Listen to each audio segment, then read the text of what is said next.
What is up, everybody? This is a special edition of Foul Ball Talk brought to you live by Pigtown Sports and Foul Ball Talk YouTube pages. We are here to celebrate a fantastic event in Baltimore Orioles baseball. I am the happiest person in the world right now. You cannot steal my joy. I don't even care that we got the shit kicked out of us today. Brandon Hyde isn't the manager anymore. He's fired. I'm so happy. Kick rocks, you douchebag. He's gone. Tim Malarkey, what's going on, buddy? Special edition. We had to hop on tonight. I don't think there's anybody in the universe that wouldn't be able to contain themselves this evening. Um, you are very excited. I am excited to see. I've been smiling all day. I am excited to see that there is life in the organization, that decisions are getting made, things are getting recognized, and that the boiling pot has somewhat boiled over. I am indifferent on whether or not I think that this will have any effect moving forward, but at least there's some kind of action. And we'll If touch today was on any why I'm indifferent as we get the show rolling. But what's up, brother? okay, so I have been in the best mood. I got to see some really good people today. A good friend of mine, Zach, it was his 40th birthday today. Got to go see his family and um yeah, got to go to a birthday party and all that. But more importantly, while I was getting ready to go to this party, Brandon Hyde got fired. So I am not going to put this all on that shit bag of a coach that we have. And I've argued with a lot of people today through text messages, through social media, particularly on X and a little bit on Facebook. I understand Brandon Hyde is not the one that constructed this roster. I am aware of that. That falls on Mike Elias. Mike Elias should be feeling the heat right now, because he's next. If shit continues to go the way it's going, and we lose 90 or 100 games this year, buddy, you're going to be on the unemployment line too. It might not be for very long, but you're going to be there because I'm going to start with this. There's a lot of reasons why I think Hyde should have been fired. At the end of the day, you're the boss in a professional baseball setting. Anybody that works in corporate America, anybody that works for the government, anybody that works in any type of job where there's overhead and there's a boss and there's trickle down. If you don't produce and you don't make a positive impact and you don't show results, you get fired. He lasted a lot longer at this job than most of us would at our jobs if we performed at the level that he's been performing at for an extended amount of time. Let's just call a spade, Tim. He lost this locker room last summer and he never recovered it. Nothing changed. You lost the only person on that coaching staff that had a grip on this team, and that was Freddie Gonzalez. And he was heading for the hills the minute this season was over. You have to be held accountable. It does not matter what happens with the players on the field. We know this season might be a wash, no matter who's this manager the rest of the year. And it's not the person we thought it was going to be. But Hyde has to take accountability for the way he prepared this baseball team. 16 lineups in the first 20 games, platooning your number one overall pick from 2023 with Jorge Mateo, not letting these guys get into a consistent groove. And you preached it all along, Tim. Consistency in the lineup that's how you get results. Do you know what he did the day after we scored a bunch of runs every single time? He changed the lineup again. He didn't go with what was working or what seemed to work. And not only that, his team mimicked his approach to every day. He was lackluster, he was lazy, and he was uninspired. And that's the type of baseball this team is playing. You're going to follow the lead of your leader. That's where we are. Mike Mike Elias should be next the way this shit has gone down, but Brandon Hyde did not have these guys prepared to play baseball at all. What are we, Tim? 13 or 14 games under 500 right now? Yeah, it's not looking pretty. And I hear you.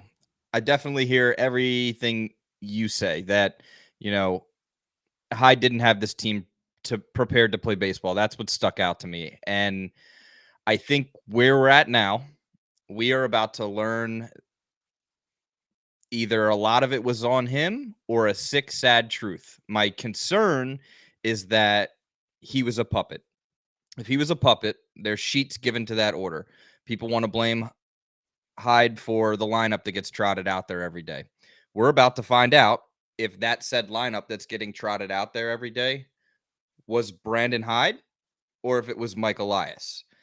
And if it's Mike Elias, this lineup, his computers are telling him what needs to be done, what needs to go out there every day, then we're in trouble until something else changes on that end. I talked to a couple people today, and just looking back in history in baseball, and you know that I'm a certified nerd when it comes to that Hi- stuff.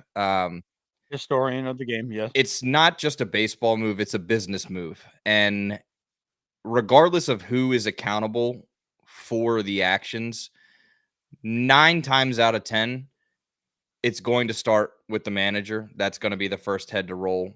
That's kind of what you sign up for when you're in that position. You're the person that answers for the problems. So, what I hope Yeah. to see is that this action was the beginning of a snowball effect of what's coming down the pipeline. It does two things for me. It shows me that Elias has nobody to fall back on now. All eyes are on him. There's nobody to put the blame on. You can't put the blame on Tony Manzolino stepping up from third base coach to be your manager. There's nobody else that's going to be able to take the heat for what just happened other than Mike Elias. So that's a good thing because all eyes are on him now. He's on the hot seat. The other aspect of it is that this is going to be a very telling next couple weeks, probably a month to 2 months, as to if the inner workings of the lineup, the batting order, who plays where, um, the day in and day outs that we all questioned, was it Hyde? And that's going to shed light on where the real problem lies. So this is just the tip of the iceberg. Um, and I think that it's the tip that necessarily was everything Hyde's fault. Who knows? But somebody We has You're to right. answer We don't know questions that. around here. And when your team is 15 games under 500, when it should be on, you should be putting out 100 wins this season, somebody has to answer the question. And typically that's usually the manager. And I'm not gonna go on a long tangent. I did that to open the show. Um, but this is why it resonates with me, and this is why I hold Hyde to a different standard. In my job, in my line of work, for anybody that doesn't know, I work in the prison system in this state. I am a frontline supervisor. I used to work on a prison compound that had 1,100 inmates, and I oversaw anywhere from 60 officers every single night. I was in charge of that unit a lot.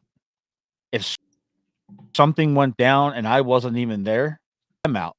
I got chewed out because I'm the front line. Right. I'm the man. For that particular night, I was the 100%. man. And I got my ass chewed out by everybody above me. If something that happened, I wasn't even there for. But because I was in charge, I had the accountability of 40 to 60 men and women and the accountability of 1,100 inmates breaking law every single night. Not every single one of them, but a good portion of them. So when I preach this accountability, it's coming from a personal place. Brandon No, and Hyde was the manager. Your right. team your team sucked while you were the manager this year. You lost your team last All-Star break and never regained their confidence. Of course, they're going to say that they support you to the media. They're not going to show any dissension. Now that this has happened, I guarantee you, and we talked about this in the group chat earlier, Grayson Rodriguez is back before July. Yeah, and that's the thing. If you're tuning in, um, we might not we might have a little bit of a I don't know. I don't even want to say insider information. Just we have some friends in some places, and there was some rumors involving Grayson Rodriguez and Brandon Hyde. I would not be surprised, as Matt was alluding to, if we hear that Grayson has started pitching relatively soon,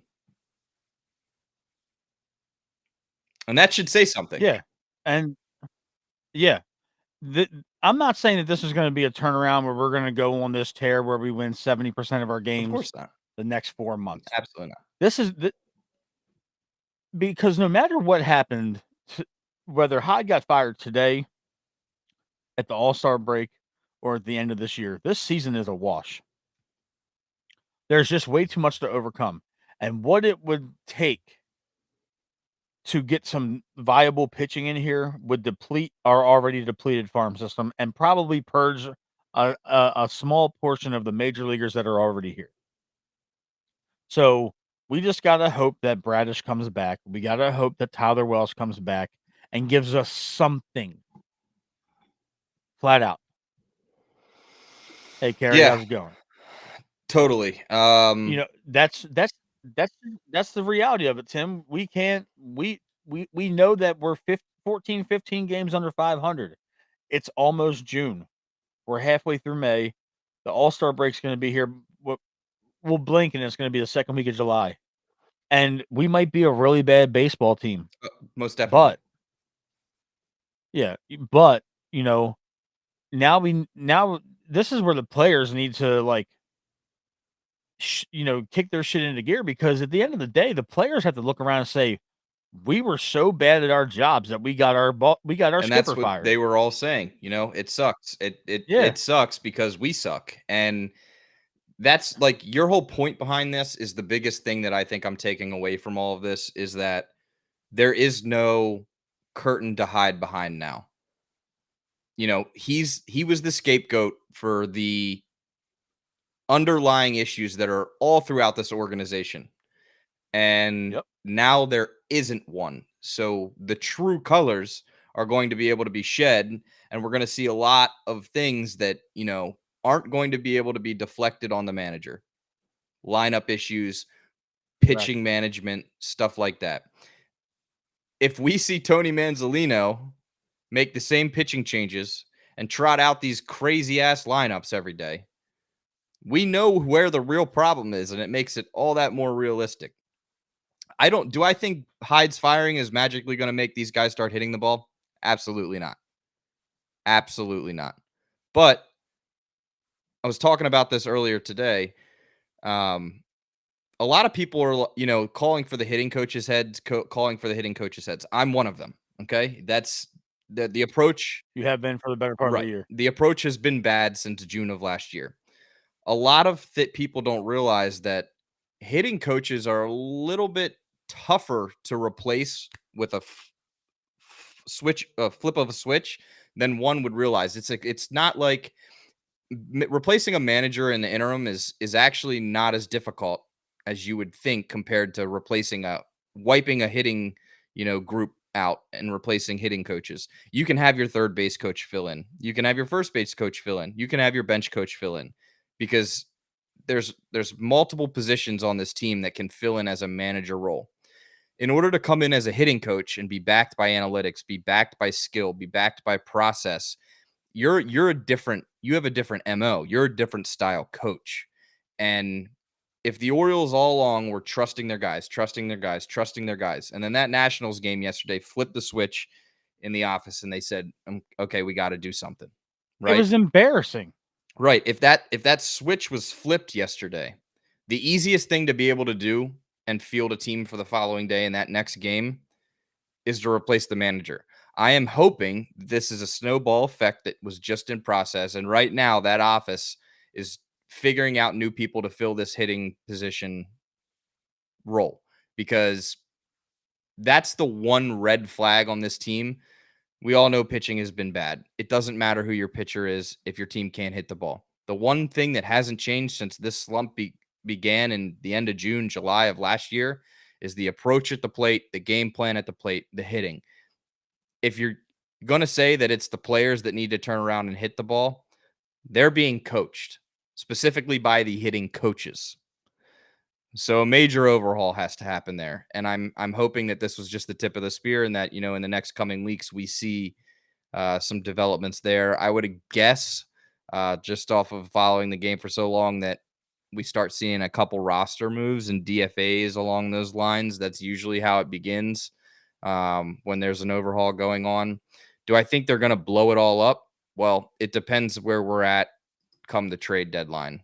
If Elias is still at the helm, which realistically speaking he will be, and we're sellers, we could be entering like evacuation plan B of his quote unquote rebuild, which is scary to think because we're going to lose a lot of players. And one more thing before I It, forget, because it, yeah, I know, but just I want to get this out before I forget because I know that certain people on this team might see this and follow along to tweets and have seen things that I've tweeted before and I'm not proud of. So, um, one guy's interview, they all talked about the firing of Hyde today. One guy that generally like tugged on my heartstrings a little bit and made me understand what it's like to lose a manager who might not necessarily be the one to point the finger at, but time will tell.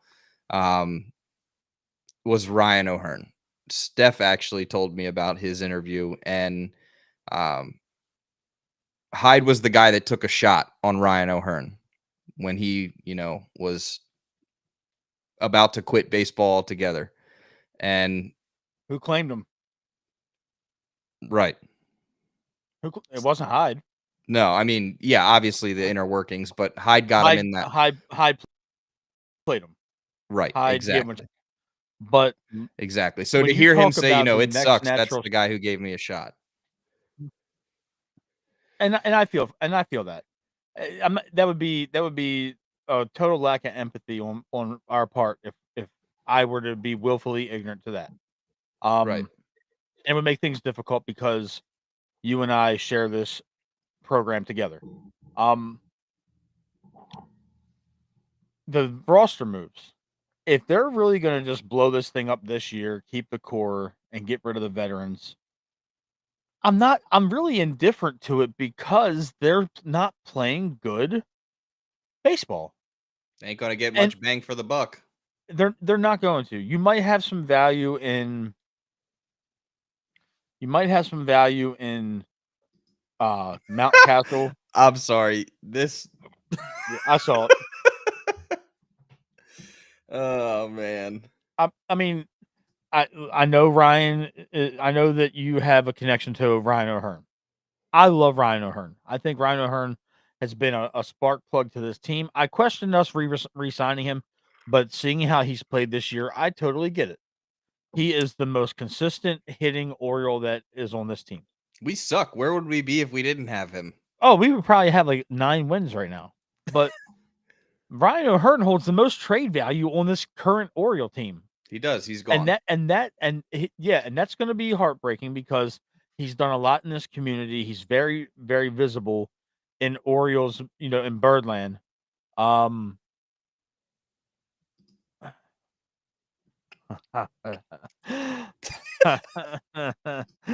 okay. Yeah, yeah. You don't have to fucking post it again. Um, you can probably fetch something from Mount Castle. You can probably fetch a little something for SETI. After that, you're pretty much keeping your core. Everybody else should certainly be on the at least the 2025 untouchable. You're not going to move Adley. You're not going to move Gunner. You're not going to move Jackson. You're not going to move Westy. You're not going to move Cowser. But You see, know, then you got to think like, are you just going to bring all these young guys up? Are you going to let McDermott be here permanently? You're going to let Povich go through his growing pains? Are you going to, wait for Brandon Young to get off the minor league IL and then bring him up? So at this point, I would rather see that and let these guys get their, lick their wound. Like the stat that you saw that you sent me earlier, and I'm going to say it out here on the show. In 44 games this year, the Orioles are 0-11 when Charlie Morton takes the mound in some form or fashion. They have not won a single game that Charlie Morton has appeared in this year. 25% of our losses, 25% of the games that he's appeared in 25% of the Oriole games, and they haven't won yet. So to me, if you're gonna make any roster moves, the first DFA is Charlie Morton. You eat that 15 mil and you just say see you later. Kyle Yep. Gibson, I love Kyle Gibson. He showed some fight today. He showed some heart today. Are you really going to select him to this? If you have any ounce of respect for him as a veteran Kyle pitcher in Gibson this got league, yanked before the first inning was over. right? And he got absolutely lit up today. But are you going to subject him to this? Not even DFA him, but are you going to try and send him to some place that can use a spot starter that can probably afford to start him every 8 or 9 days and let him get an inning or 2 out of the bullpen on a decent baseball team? I know that kinda sucks that he signed back here thinking he's gonna stay here and provide something to this team, but he's getting absolutely shelled. He's getting absolutely shelled, and looking at all this, I don't think anybody in the bullpen should be subject to being safe. Nobody on the pitching staff. Eflin's a free agent at the end of the year. I would call around and see what we can get for Zach Eflin. He might have some high value because He he's a really good 3 on a playoff team. he definitely has a lot of value. He has a lot of value. He's not coming back here. He's not. I hope people that watch this baseball team understand that nobody's going to want to play for this team next year. It's going to be one of those years where the offseason is going to be very painful unless we severely, severely, severely overpay for this. Yeah, my thing It is that I think because what like the problem is that Morton pitched the best he's ever pitched today, and Gibson got absolutely destroyed again and was out. This is his second game out in the first inning. So it what I would think would happen is that based on the last 2 to 3 games of Morton is that he probably just earned that fifth starter role back from Gibson, and we'll see Gibson go to the pen as the long man right now. Do I think Yeah. either of those guys should be on a 5 N rotation They shouldn't be on a in the league? 7-man rotation. Absolutely not. But Like, that's what we've got right now. let's just be Morton's off speed side to side stuff looked great today, but we haven't seen that come from a start yet. So it's we're in the position we're in right now until we get people back health wise. But I could talk pitching and our disgrace that is pitching right now all day. I want to keep the focus on Hyde a little bit here because okay. there's something that just got brought up in the comments that I've been thinking about too. Let me post it. Let's see. Yeah. Okay. So this is the big question, right? Do you Yeah, want Elias? The problem with this is if you answer this question shortly, do you want Elias around at the deadline to be evaluating, making decisions? No, I I but can't recall a general manager ever getting fired in the middle of the season. it's happened. I Yeah, couldn't tell you name I or can't when. recall it in Baltimore. I can't ever remember. I So know McPhail and Duquette were the my worry about this is that if we wait, right? If we go another 2 weeks, 3 weeks, a month, Elias is evaluating everything up into that deadline. If we were to make a change at GM, right? Say 2 weeks, a month and a half from now, not only is that new general manager going to have to come in and read the spreadsheet and figure out Baltimore baseball, he's also going to have to do his job as a new GM at evaluating the trade deadline. So there's two evils to the madness here. It's could you bring in a new guy right now with enough time to be able to pick up this organization where it's at, figure out the day in and day outs of Baltimore Orioles baseball as it stands now, and then also have them prepare for the trade deadline based on who's out there and what moves could be made. So So yeah, it's almost like here you would choose the lesser of two evils there, and it's tough. It really is tough. here's the problem. The more I've thought about it lately, and the more I've kind of just digested what this season has been. Elias isn't a general manager. He's a good scouting director. He's good at finding certain types of players. And let's be real. Anytime the Orioles haven't picked in the top 5 or the top 10 with Elias as general manager, he's missed. He has a couple hits, but they've mostly missed. We got a So, researcher here. It if does you not happen fire in Baltimore. Elias, right. So, you fire Mike Elias in another week or two. Who's your general manager? Are you going to keep Sig? Or does Sig Then get shit canned with him? no, they're hand in hand. I wish They're I had the hand screenshots ready to show up from that book about what Sig and so I'll in the comments after the stream, I'll post the book. But this book talks about Elias and Sig in Houston, and I don't know if you saw me talk about it earlier today, Matt, but just like Chris brought up in the comments, we all think that Elias is a prospect hoarder, right? We've talked he about it on is. the show. He hoards his prospects. He doesn't trade them. He's a Supposedly, prospect hoarder in the way that Ozzie Newsome was a draft pick hoarder.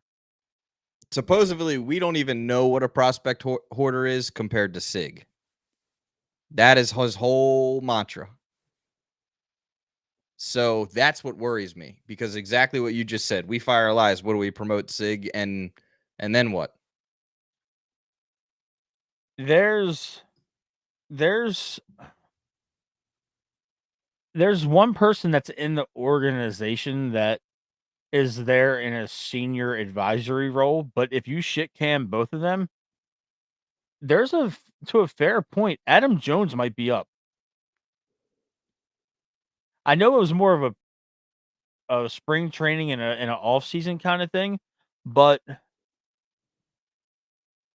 I I think don't. his title was special assistant to the GM Yeah, the problem is I don't. Jones or like doesn't some. have. He doesn't have any of that experience to be able to even pull it off. You'd be throwing him to the fire. He, right. But at what point are we gonna, or not even at what point? It's already there. But who's gonna have the balls to fire Elias? Who's gonna step in? Because obviously that was a very wordy and well crafted statement about Brandon Hyde from Mike Elias. Who is gonna fire Elias? This is a vanity project for Rubenstein right now. This is a fan with billions of dollars owning a baseball team that he grew up watching. But obviously, you have a Hall of Fame baseball player running your team and in a minority capacity, and he's not even stepping in. No, I mean I get it. I get it. And you brought this up, Matt, when we talked on Tuesday or Monday, whenever it was. Um, I think a tandem duo of the talent that you have in this ownership group mixed with the ties that Baltimore has in baseball in general. There's a lot of ex-players that are still involved in the league, and it would be interesting to have a Cal, Adam Jones, bring in Ryan Flaherty, and just have a tandem group necessarily that are quote unquote team presidents, baseball operations, whatever, no real GM, just to get through this season and evaluate where this team's at, what this team can do, and then they could select their own GM moving forward. My worry I would is be okay with that. right, but my worry is that you don't have somebody that knows the ins and outs of the trade deadline. They would have to have somebody that could be able to handle the trade deadline. And another thing is if we're talking about this trade deadline and moving a lot of people that aren't part of this young core, there's several players on this young core that expire in a year, 2 years, 3 years. So that core that looked great and was going to all be around together without you having to pay them last year and this year, they're coming up 2 to 3 years out from needing to be paid, and we all know how that's going to go. So, Yeah, I eh, if Cal is the guy that is going to step into the overseer role and Elias does go, I understand that Flaherty might be the choice for a lot of Orioles fans for manager, but I don't. I think that they have to really evaluate different avenues to this. Some teams have had success with former players coming in. It's working in Seattle. It worked in New York with Aaron Boone for a while. Is not going to be available unless the A's can Ron Washington. I think he's the perfect type of guy to take over for this team next year. Um, do you look at it, Adam Jones to be a coach? Do you the manager? Do you look at somebody like JJ Hardy? Do you look at those type of guys? Do you go to, you know, the well with Ryan Flaherty being one of the favorite bench players and spot players? Or do you really give Chirinos and Buck Britton a look sticking through the rest of the year, knowing that they didn't get canned along with Hyde? You know, it's an interesting thought process because baseball is so unpredictable with who can be your next skipper because there's so many people to choose from. In the NFL, you kind of have an idea of who might be your next head coach. It's always the hot coordinator from another team or a coach that was great for a while and then sat out a year after getting fired and they're back and they're hot in the wheel, so to speak. The coaching circle. That with this, it could be anybody. You know, it's and I do agree with what you just posted. We might be stuck with Elias. We might. It it's a very real possibility that we might be stuck with Mike Elias. But the prospect hoarding need not because this is one of the reasons why we're in this mess. You had to hold on to Kobe Mayo. You had to hold on to Bradfield. You had to hold on to Honeycutt. You held on to Cowser, Westberg, Gunner, Jackson, Adley. You held on to all these guys that were the next big thing in Baltimore collectively for the last 3 years. And now you have no pitching to show for it. You yeah, have gone to the well and you have traded multiple players to get Burns and Eflin, and Burns is in Arizona, and Eflin is probably gonna be gone in the middle of July, if not at the deadline. Eflin's not gonna come back here. He's gonna go he's in the prime of his career. but see, He's Matt, in that's that the late problem, 20s. is that Mike Elias doesn't know how to not prospect hoard.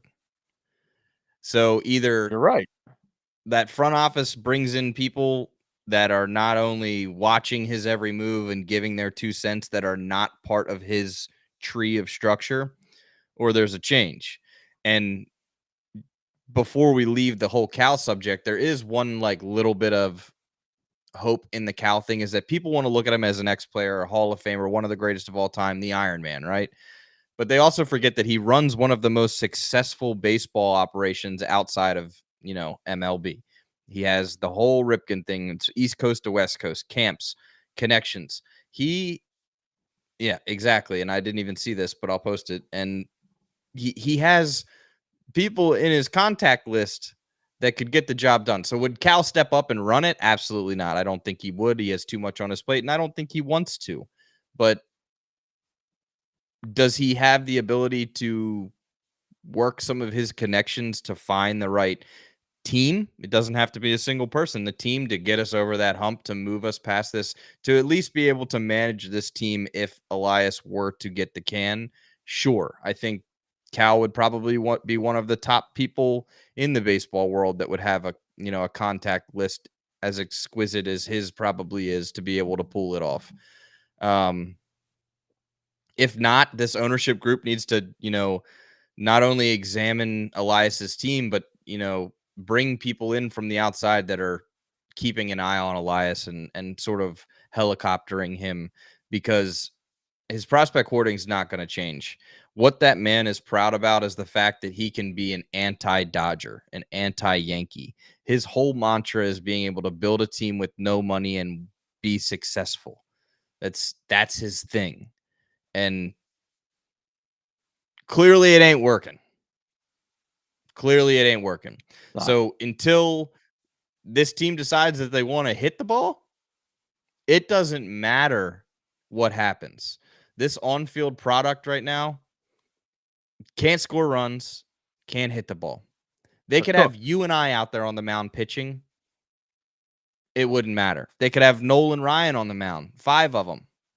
It wouldn't matter. The team can't score runs. They can't hit the ball. So hopefully that this Hyde thing is, like I said, the tip of the spear.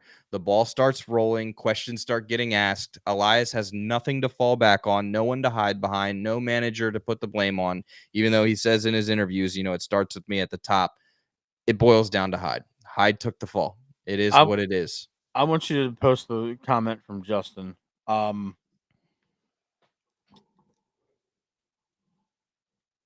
Thoughts on bringing back Buck? It's interesting. A lot of people As are much calling as that for it. might work, but do you think Buck operates under Elias? See, Buck had No, McPhail, that's the whole reason Freddie and Gonzalez they got had the boot. Buck and McPhail were pretty simpatico. I think this team is too young for the most part on the position player side for Buck. Um, I'm not saying that he's completely anti-analytics, but that the man operates his teams with the baseball eye. I think he would want a good portion of control to come back here. I think he would want to have a say on the roster.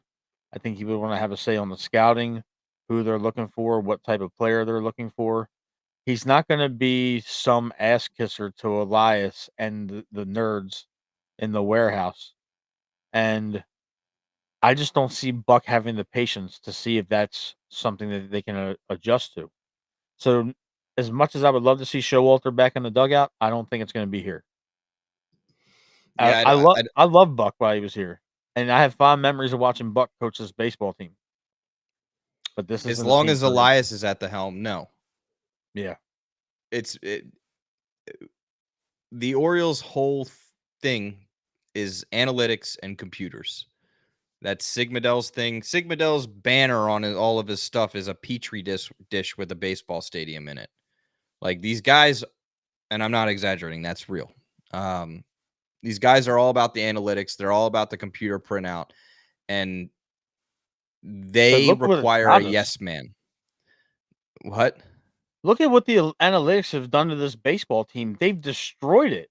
And that's something that I wanted to touch on tonight, but it's this current front office, until there is a change there, the only person that will be able to sustain a job as the manager of this team or be selected for a job as the manager of this team is someone that nods their head and says, yes, I will play by your analytics.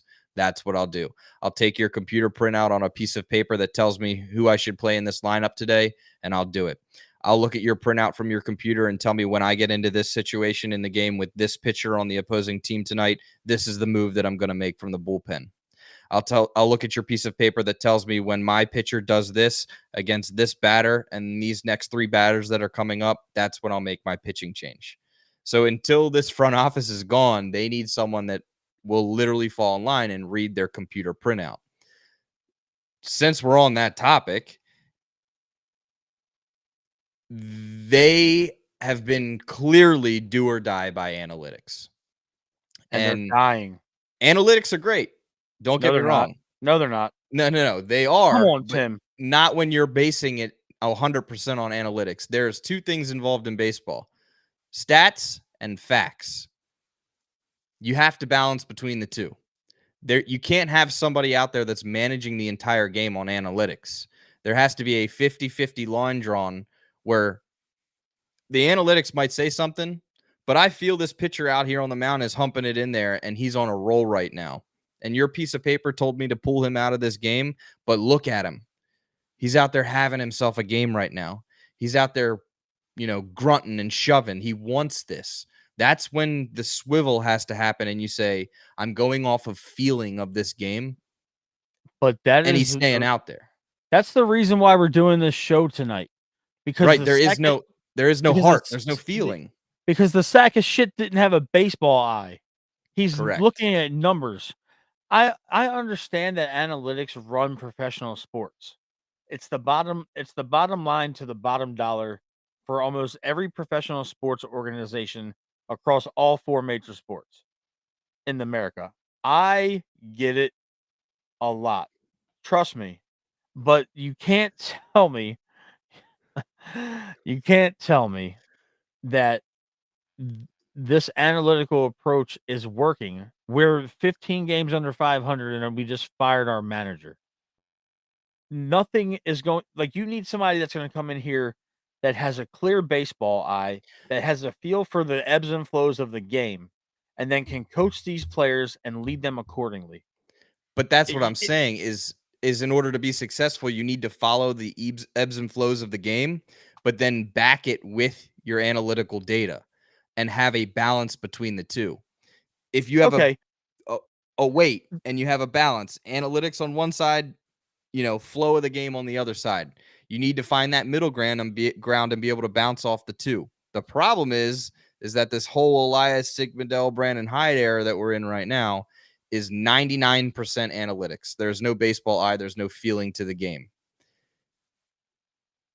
That's why we're in like this position now. I truly believe 100%. Hypothetically speaking, if you bring Buck Showalter back to this baseball team and he doesn't do the analytical bullshit with Elias, it's going to be a real life version of the movie Moneyball where Mike Elias starts trading everybody that Buck Showalter wants to play until they leave him no choice but to play the players that Elias wants on the field. Yep. And that's the issue, is that Elias is not gonna allow it. Nobody's coming in here and saying, I'm going to manage this way. I'm screw your analytics. If the first person that goes out there and doesn't follow the script is doomed, they're fired right after that. And that's the whole reason Freddie Gonzalez was kicked. He was too mouthy. He went against it. He had a good baseball eye. He was about the feel of the game. And what did they do? He was gone. I think personally, Freddie Gonzalez could have probably been a great interim manager. Would I hire him to manage my team? Probably not. Would I Do I think he probably would have been a good fill-in if this scenario would have happened with him as a bench coach? Absolutely. Oh yeah, he's the perfect bridge. He's a perfect bridge because the players respect him. I Exactly. I going back to that, I know that we've talked about I know we've been talking about potential replacements, but I'm going to draw some attention back to the off the field stuff that was being said and that was going on starting back to the last season where there was allegations that the players were showing up late, they were showing up and not putting in the work. There was drama behind the scenes. There was players that didn't want to play for Hyde. There was players that didn't respect the whole situation. Now, I think this adds precedence with how this season has gone to that. Because honestly, baseball players hold a lot of weight when it comes to the manager. If they go to this front office and say, "We're just in a funk or we're just not playing well, we love who we play for." I think if that was the case, Hyde would still be our manager right now. Screams otherwise. They were waiting for this to happen. They were waiting for the axe to drop. Absolutely. No, I they were. And that's why I'm indifferent about this firing. I think it needed to happen, and I think that when the firing happens, it's going to be the general manager. I mean, I'm sorry. I wish it would be the general manager. It's going to be the manager. But um how much change we're going to see as far as this year goes until Elias and his analytic boys that are all down the line lined with hitting coaches and whatnot. I'm afraid, Matt, we're not going to see much change, but it shows me that there is at least a little bit of life and gonads in that office to be able to pull the trigger on your manager right now.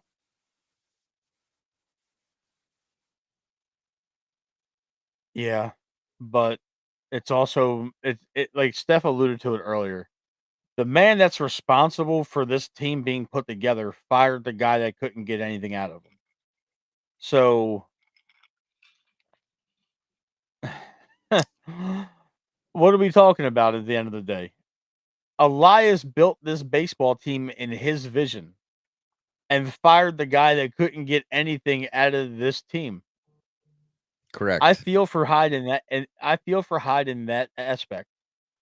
I hold Hyde accountable for a lot of it, but at the end of the day, Hyde didn't make these moves. He didn't let Corbin Burns walk. He didn't sign Grandpa Morton to a $15 million contract. He didn't give Sugano 13 million. He didn't bring in Kyle Gibson. He's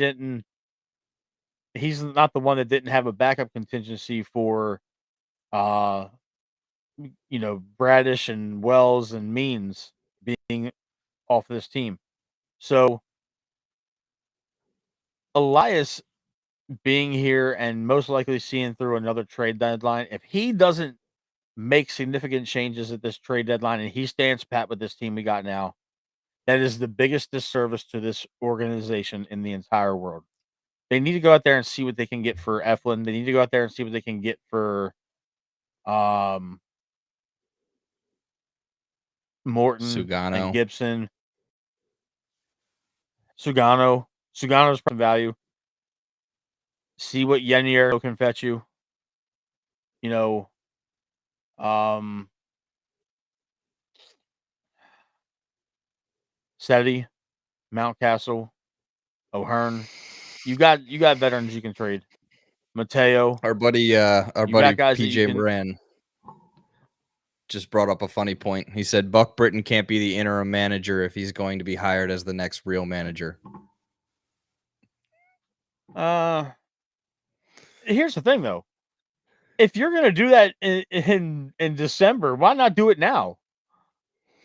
He might be a little green. That's my thing. That man won with all these guys in the minor leagues. What are we? Okay, it's the majors. They're all here together. Yeah. This No, isn't I far mean, off.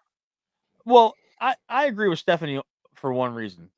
Burns came here and saw how much of a fucking playground it was. you mean with the golden tee in the dugout? I mean, in Golden the Tee, nap rooms, video Legos. games, Legos, ping pong, video games. How serious is this clubhouse now that we think about it? They're not serious. And what kind of manager would it take in that clubhouse to get them serious?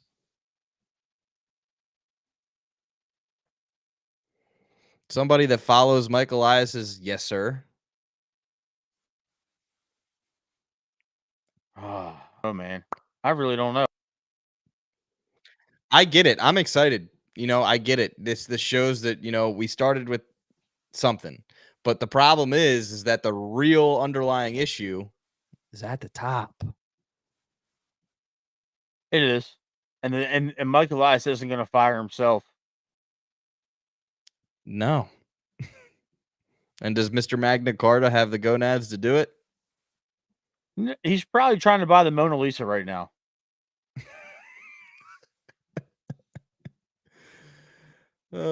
I Oh don't know. I don't man. know, man. This like Steph just said, this is such an incredibly unserious team. They're playing with they're playing with little to no passion, little to no discipline. The situational baseball is unforgivable at most points of this season. And you know, you you got to find somebody that's going to get these kids ready to play baseball every single day. Yeah. And to what We need, Justin just said is like, yes, we need pitching, but the problem is that can anyone in the chat right now tell me but they're how both many not of going to be here. right? And what I was going to ask is how many people in this chat can tell me how many pitchers Mike Elias has drafted that have made a major league debut? Hint, he's drafted 45 pitchers. How many of them do you think have made a major league debut? One, Brandon Young. Hmm.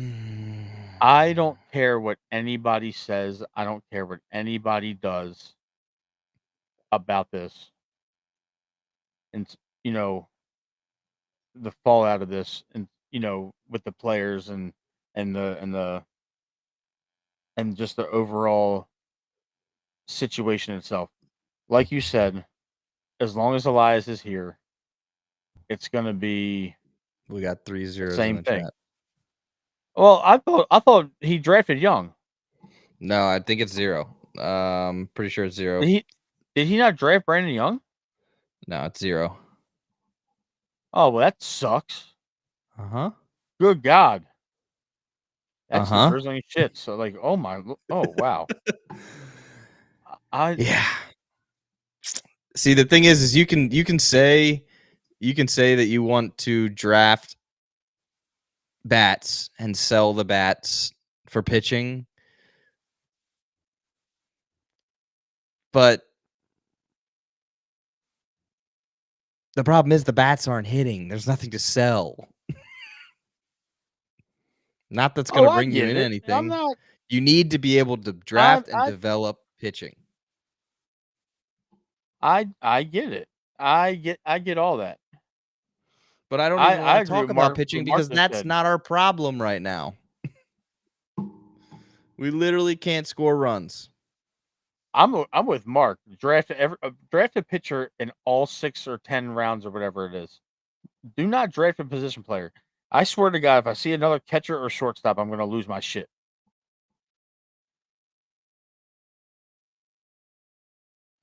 Yeah, Or Young a was a center COVID fielder. draft situation, so L technically he wasn't drafted. All right, Steph. All right. You're right. I'm sorry, Miss Malarkey. This would be the move, though.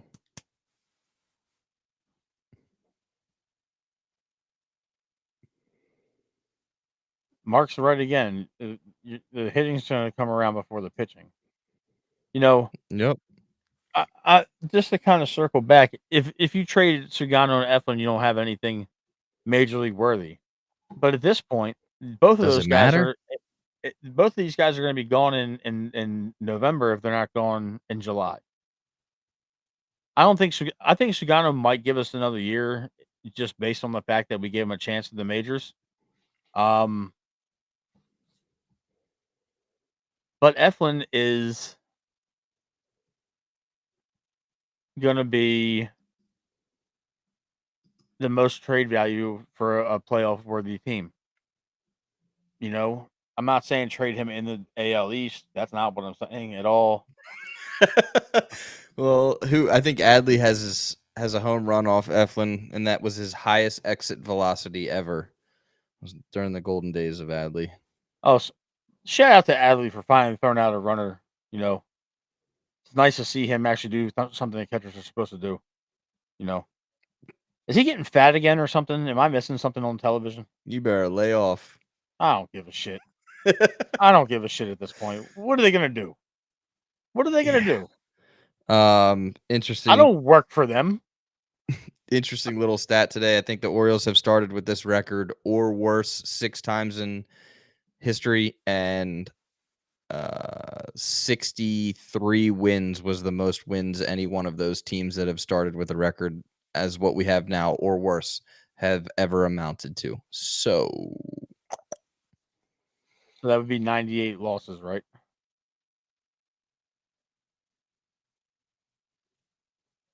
Yeah.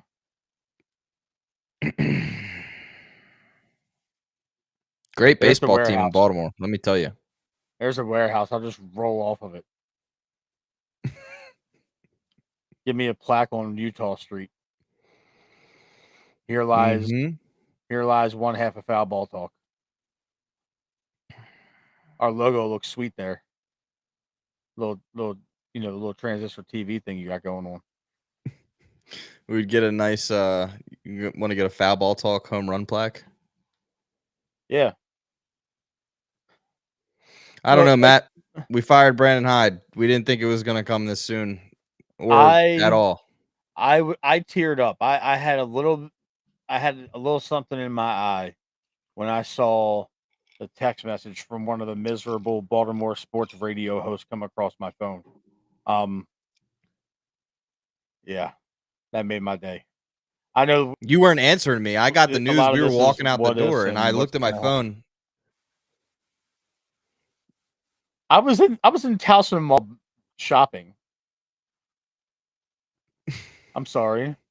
I'm walking out the door and I get my little notification from the Orioles and I'm like, it's too early for a lineup. The hell's that? And I open it up and it's this big old letter, like the announcement letter that they always post. And I looked at Steph and I said, hold on. I sat down in the chair. I'm like, Brandon Hyde just got fired. Yep. Yep. Any comments on Tim Cousins going down with him? Bye. He was a Like nice guy. Met him a couple I times. Really nice I guy. stop letting your personal feelings about these people get in the way of business. No. I don't. I don't have any thoughts on it business wise. It's just a little. I don't know. I would think that it's because he's really close with Hyde, and they were What? probably like, we can't. It would be weird to have him still here when he's like Hyde's right hand man. But it was. I would have been less intrigued if it was like Hyde with a hitting coach or Hyde with somebody else. I, I don't know what Tim Cousins brought to the table as far as needing to be fired over. Clearly there was something, but I think it might have had something to do with his relationship with Hyde. What Brandon Hyde and Mike Elias can do in the off season is they can catch the first flight to Denver and go rebuild the Rockies or something. Like this is I'm like I'm pretty much chalking it up right now. I don't see this team turning it around with this pitching staff, but yeah. Elias isn't a major league manager for a good baseball team. He's a good manager of 4A guys. Like go find a rebuild. Go manage the Savannah Bananas. Who gives a shit at this point? He's gone. So happy. I'm miserable, but I'm happy at the same time. This is my happy, sad face. Like, Do you I don't think care if he was a nice guy. He was. I've been calling for him to get fired since last year when we started this show together. Now let me ask you this. If Elias stays at the helm, right? Through the remainder of this year, do you think Tony Manzolino rides it out for the remainder of this year as manager? If you fire two coaches in a baseball season, you need to be fired next. Just rock it out with Manzolino because it that would be the most disrespectful shit in the world to me. If you fire Hyde in May and then the team isn't playing that much better, and then You fire Manzolino in August. Like, what are we Well, doing? This is a clown. It's a clown show at this point. It's an right, utter but what clown if it show. The circus is in town. because he has interim in front of his name, though, what if it wasn't Manzolino that lost his job? Manzolino just moved back to third base coach. Buck Britton moved back to what he was doing, and they brought in their new manager for the foreseeable future. Or do you think they wait, they chalk this Oh, season in they're May chalking this as up. it is and bring in a new manager to start fresh Yeah, next year? they're not, because the new manager is going to want total control and autonomy over his coaching staff. He, they're not going to do that. No way, shape, or form are they going to do that. I I don't know mean, if you saw, did you see Manzolino's post game? I didn't. It was actually great. Lots of like high I was at a energy. I was at a base I was at a birthday party, so I didn't get a chance to see a whole lot of it, but I didn't need They to asked him, essentially his plan because obviously he, coached with Hyde for many years. So not be what's Brandon Hyde. no, he said our main objective is just try to get back to 500. And honestly, that's what I want to hear because if he said, we're going to turn it around and That's gonna blah, take blah, until blah, blah. August. Like I'd rather just hear him say, our goal for this season now is just to try to get back to 500.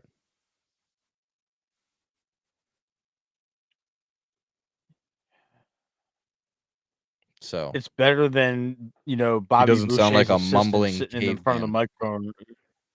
Yeah, yeah, come on. Come on, you dumb bastard. Like formulate a sentence. Like this I'm so glad he's gone. It pisses me off when I just think about all of his press conferences. And you know what? He's a friend of our show. He's been on the show. I'm curious to hear what Ryan Ripken has to say about this down the line because there was a whole lot of company toe stepping, line Friend of the stepping going show, on. Ryan Ripken, friend of the show. Yeah, but nobody, like, how did nobody think that this was, something that should have been done after last season? Terry Francona should be our manager right now.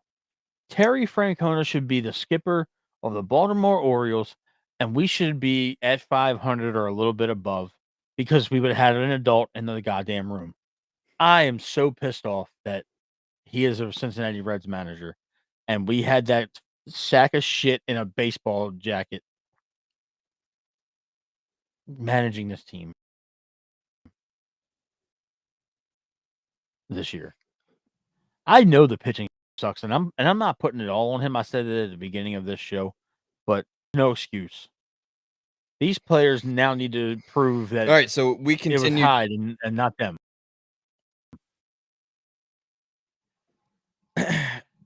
We continue to suck, right? So if we continue to suck for the next month, what do you think happens?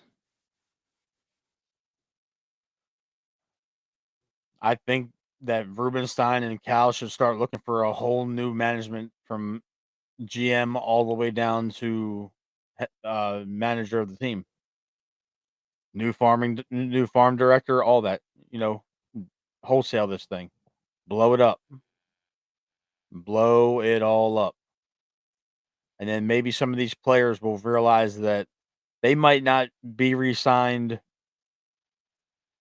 through this rebuild and through the longevity of this team because they suck and not because we can't afford them.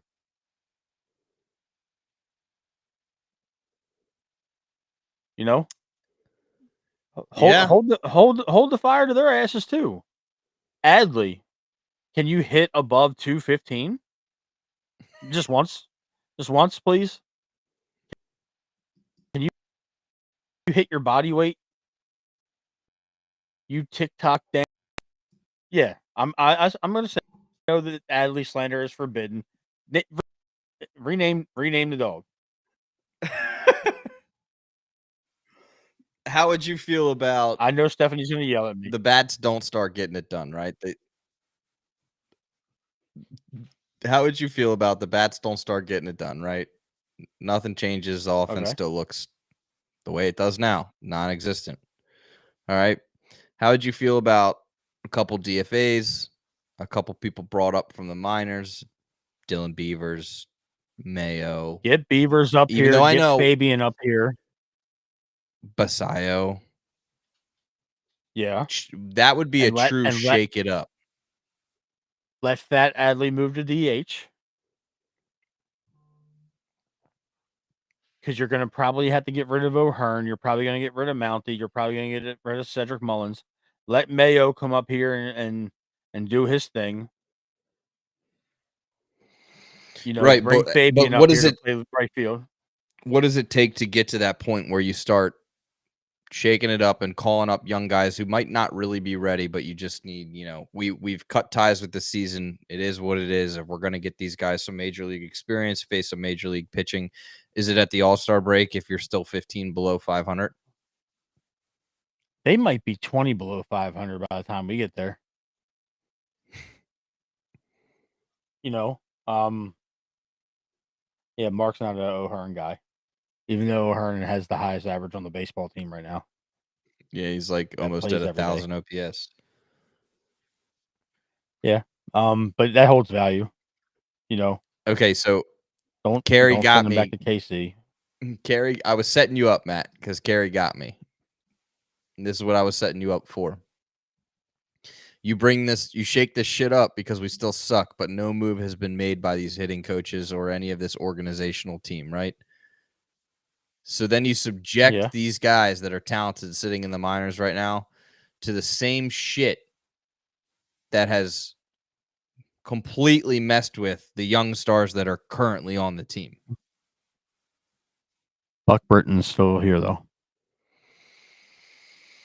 and Buck Britton had his most recent success with Basayo and Beavers and Fabian and those kind of guys. I just shout out to Laura. She's been here an hour and 9 minutes. She was here from the get go. Egregiously long 2 minute in with the terrible picture. Had to make sure they saw the picture. Yeah, for 2 fucking minutes. But I digress. Anyway, I do believe that there's some roster moves that need to be made.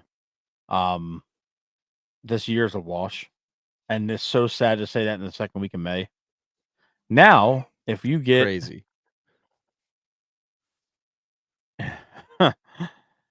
now if you get Kyle Bradish back next month or the month after, or if you get Tyler Wells back in the next month or so, and you kind of fill out the rotation with those guys, Suarez ain't coming back anytime soon. You could potentially see an improvement. But I don't think it's going to go down that way. I think this is going to be a very long year. This is going to be a very trying year emotionally for everybody that loves this baseball team the way that we do.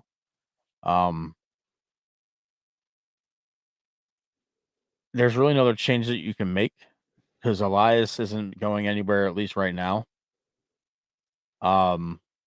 We love it too. We love it too. Trust us. Um, I have a question for you though. If you're Elias, we finish with 70 wins and we have 92 losses. 70 Hypothetically wins. hypothetically speaking, we kind of have like Okay. a late season surge,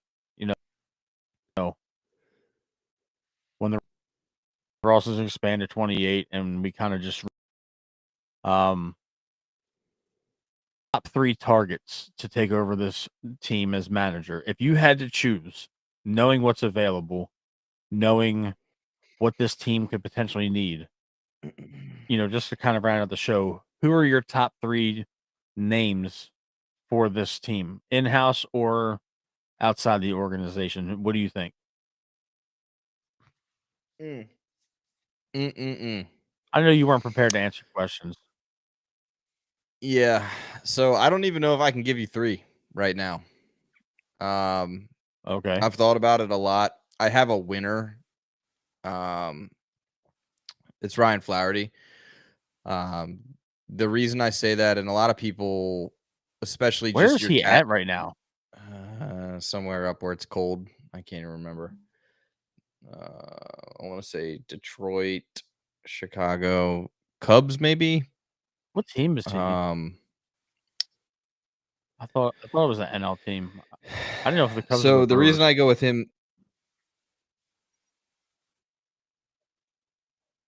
the reason that I'm with him right now is because a lot of people, especially Orioles baseball fans, it might just be your casual baseball fan, and there's nothing wrong with that, but they think of him as just an ex-Orioles player, another, he's an ex-Orioles player. Why are you saying him as a coach? Is it because he's still involved? No, he comes from a line of coaching, right? His dad was a coach. It's in his blood. He's got a great baseball mind. That's something he was touted when he played for the Orioles. Was this guy is a baseball player? He has awesome fundamentals. But the thing I like about him the most is he's still at an age where he might be able to relate. Yeah, Cubs. He might be able to relate to these young players that are up playing Fortnite past their bedtime. He might be able to kind of bridge that gap, but he still has that ounce of hard ass in him. And people, always ask me, why do you think he has that little bit of hard ass in him? Does anyone remember when he was standing in the batter's box and he stared the pitcher down and said, throw the effing ball? You remember that? He's Yeah, I got remember. fire in him. And his dad, as a coach, has known to have fire in him, which is something that we haven't seen in this Orioles dugout for a while. So I think he might be an even mix where he's still a new age player. He's bench coach for the Cubs. He's still a new age player where he could bridge that gap between these young players, and he understands analytics, which even if we have a new front office at this time, is something that has completely changed baseball, and you have to be able to accept at some level. But he is also a fundamentally great and stout baseball mind. So that would be something that I would really like, and I've heard inner workings of. Um, Second actually got brought up in the comments, and I think this is in the top for a lot of people, but Joe Madden, just based off of what's out there right now and names that are floated around as someone that could come in and fill that role and be that person, he's high on the list. Um, Self-explanatory when it comes to him. It's not anybody fresh. It's not anybody green. He would probably do a great job. The thing about him is I don't know how relatable he would be to this very young core of players that like to have a nap time and a golden tea room. But maybe they need that. Maybe they need that. And Yeah. then that's why I said Yeah. I couldn't give you three, is because a lot of people want Buck Britton. I think Buck will be a great manager. I don't know if it is right now or next year. I think he needs to get his feet wet more at a major league level. Sure, he's has had success with this core group. Sure, he's been a great coach. He knows baseball. His analytics drive him. He has a good feel for the game. I'm not counting anything out on Buck Britton that way. I just think that there's a very large skill gap and talent gap from AAA to the majors, and I would like to see him get his feet wet a little bit more at this level before he was cast to the wolves, so to speak. So, yeah, there's your three. So another thing that I wanted to mention was in the comments from Mark. Um, if the Orioles are within 5 to 8 games at the deadline, are you at the are you buying or selling? Here's the problem. What do we have to buy with?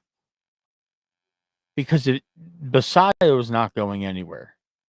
So that leaves Enrique Bradfield, Dylan Beavers, Vance Honeycutt, Judd Fabian, and a couple other guys that are like mid tier. What what do you buy with? Teams are gonna know how desperate we are. teams are going to know that we're trying to turn this around. So if we go to them and we say, "Hey," if we go to the Marlins and say, "What do you want for Alcantara?" If they're out of the running in the next 2 months, what do you want for Alcantara? And that's what this frickin' GM Mike Elias has been good at, is waiting until they're desperate and giving up players that he shouldn't have to give up Are for you piss poor. are you going to give up Cowser? Are you going to give up Westberg? Are you going to give up Adley to get one of these guys? No, you're not going to give up Jackson Holiday. They're seeing this thing through with Jackson. He's been I mean, he's been a little bit of a light in the darkness right now.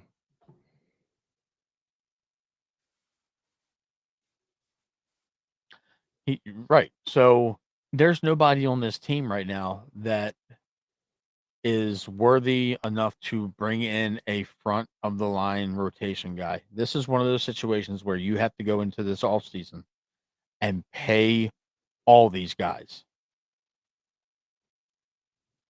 You have to pay any of these pitchers big buku money. There's no other choice. You're going to have to break hearts of this fan of the fans in some of these places, in some parts of the city, and you're gonna have to trade a Colton Cowser, or you're gonna have to trade a Jordan Westberg to give this team a chance with a legitimate arm, and that is going to hurt. I don't think you move Mhm. Jackson Holiday. I don't think you move Samuel Basayo. I think those two are the only two untouchables in this organization right now, outside of obviously Gunnar Henderson. But at what point are we gonna have to realize that we're gonna have to overpay free agents to come here again? And we're gonna have to pay some guys $10 million more a year to come to Baltimore than to get them to even consider this. Yeah. And before I play devil's advocate against you, AJ, first time viewer, the first person on my list was Ryan Flaherty, but he's out being a bench coach with the Cubs right now. But I think to Flaherty's play probably waiting it devil's, out. yeah, probably to play devil's He advocate against his you, Matt. yeah. These names that you just named, Cowser, Gunner, Jackson,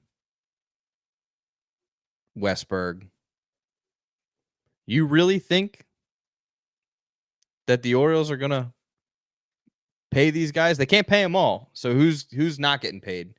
And The do ones that you aren't think the ones that that are the represented by Boris are not gonna get paid here. which is who? I think everybody but Adley. And I think Westberg. Is Westberg a Boris guy? Yeah, Westberg, Oh, Gunner, bye. Holiday. Matt Holliday isn't letting Jackson re-sign here unless this thing turns around immensely. No. Or you do something that should be done. In my opinion, you hire Matt Holliday as your hitting coach next year. That would be awesome. I think he stays close to home. Personally, he'll probably end up in the Cardinals organization at some point, but Or you give him a chance to be the hitting coach with his son as one of the staples of this team. Um, yeah. Matt Holliday should be on the short list for hitting coaches next year. He has told Jackson Holliday to just fix his swing twice from a distance. And Jackson Holliday is one of the most consistent hitters on this baseball team. now And you he's also going have to to be remember a that stud. that's his son, and he's watched his son swing his entire life, so he probably sees it a little bit better than you If know. he can look at his son, he can look at anybody else. He's a You just scored he's points a with world Steph. She's been calling for he's Mr. Matthew. he's a World Series winning baseball player, and the dude was one of the better hitters of his generation. You know what I'm saying? So to me, that makes sense. If Flaherty comes in, bring Matt Holliday. What can it hurt? Now let me ask you something. And this is going to sound really awful.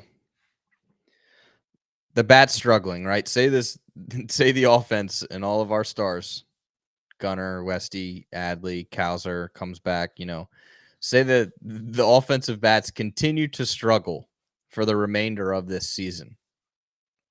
Does that open up a window where their value drops enough per Boris's eyes to be able to sneak in maybe a deal with one or two of them? Is this working in our favor, so to speak? I would never, ever, ever, ever, ever trade this for wins, just to be clear. I'm not advocating for this, but I'm genuinely asking if this consists, is it working in the Orioles' favor It's in the gonna take a ability huge to sign? overpay. It's gonna take a huge overpay. I agree. You're talking about giving Westberg, who's probably a 16 to $18 million a year guy. Realistically, on the open market, you might have to get 25 a year for 8 years to stay here. You know what I'm saying? So there's that. I don't think Gunner's gonna hit the market. I think so too. Free and clear, he's gonna hit the market.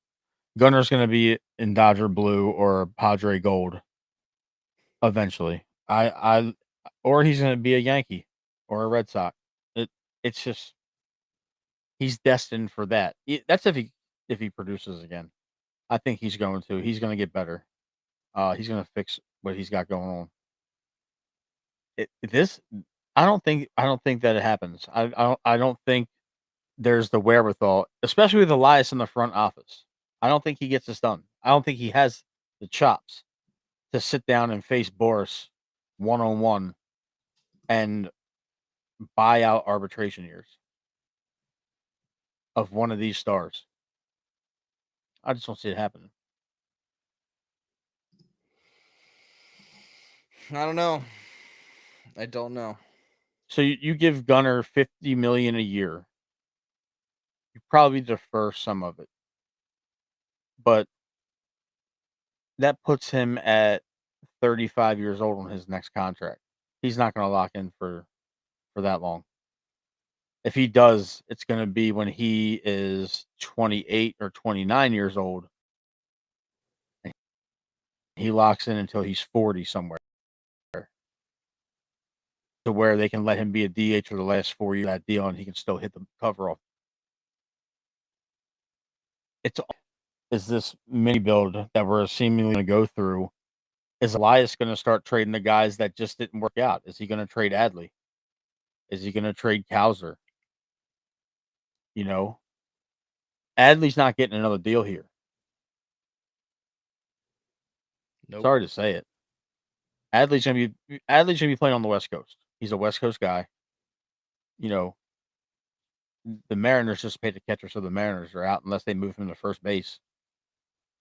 You know, They're it's going to it's sign someone. It's going to be very interesting to see who that someone is. yeah. Shit, it might be Grayson now that Hyde's gone.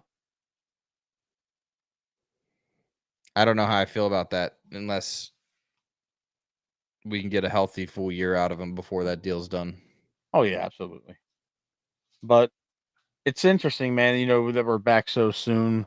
The Orioles got the shit kicked out of them today by the Nationals. It's probably going to end up being a sweep, like we predicted a couple nights ago. But I think we've pretty much beat this dead horse, Tim. You know, Hyde's gone. You know, have fun in your future endeavors, buddy. It's been real. It's been fun, but not real fun. So We got Tony Manzolino. let's go ahead and wrap this baby up. I missed the last part. What you said. I said we got Tony Manzolino. Oh, Down there, we got Tony Manzolino, hon. I can't wait to listen to the fan on Monday to see what these guys are talking about. Not Jason Lockenfora has been an absolute pleasure to listen to read tweets from for the last 2 weeks. Buddy, we know I'll it's tell you. you what. We know it's you, buddy. We know it's you. Stop saying you got hacked because you're speaking the same shit on X that you speak on the radio. But I'll tell Tim, you what. Tim, go ahead. That boy Tony Manzolino gonna lead them O's to back to 500, hun. No, And we're gonna it's be not all going to right. happen. No, we're not. Stop it, Ryan Ripken. Close the show. Ladies and gentlemen, thanks for tuning in on this special edition of Foul Ball Talk. You know where to find us, tearing it up on social media. We'll probably see you after the next series. After we lose 2 or 3 more games, unfortunately. But it's been great. There's a new skipper in town, Tony Manzolino. Don't you forget it. And Matt, where can they find you? I want to thank M-Trig, WBP. Check out, our YouTube channel for football with me and Daniel Wilcox. We just broke down the schedule release last night. But before we go, Tim, and before you tell everybody where they can find you, because you were an absolute beloved menace on the Orioles timeline, we have a new record for most live viewership on this show. What was the live viewership height for this hour and a half show tonight, Tim? We got some special retweets that boosted us up a little bit tonight, but we hit I don't care about 2.2K that. total viewers. So thank you to everybody, all 2,200 plus of you, for joining this live show tonight, breaking down the firing of Brandon Hyde. We appreciate everybody that tunes into this show. We love you guys. We appreciate the interactions, the live comments. You guys are helping us build something great. And I just wanted to offer my appreciation to everybody that tunes into this from both sides of followings. And it is an absolute pleasure to do this. Tim, where can everybody find you on social if they don't already know? At Foul Ball Talk. And if you're watching on a different platform other than YouTube, go over and hit our new channel, drop a subscribe. We're trying to Yes. bolster that up a little bit just so that we have a nice library index of all of our live shows. It was tough being on all these different platforms over the years. There wasn't a good place that held, a good library of all our shows. So that's the new thing now. That way you can go back and find everything, and we'll go from there. But I appreciate you guys tuning in. We'll see you next time on Foul Ball Talk.